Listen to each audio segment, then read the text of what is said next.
আলোচনা কি, প্রশ্ন কি, কি বিপদে আছে বলেন?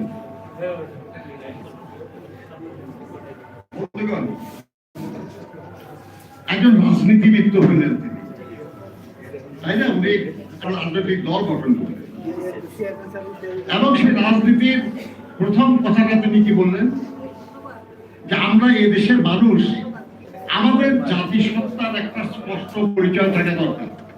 আমরা কে?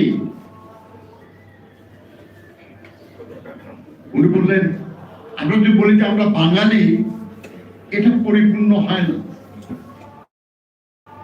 যদি বলি আমরা বাঙালি, কেউ জিজ্ঞাসা করবো আপনার কোথাকার বাংলা, বাংলাদেশের না পশ্চিমবাংলা, না ত্রিপুরা, না আসামে?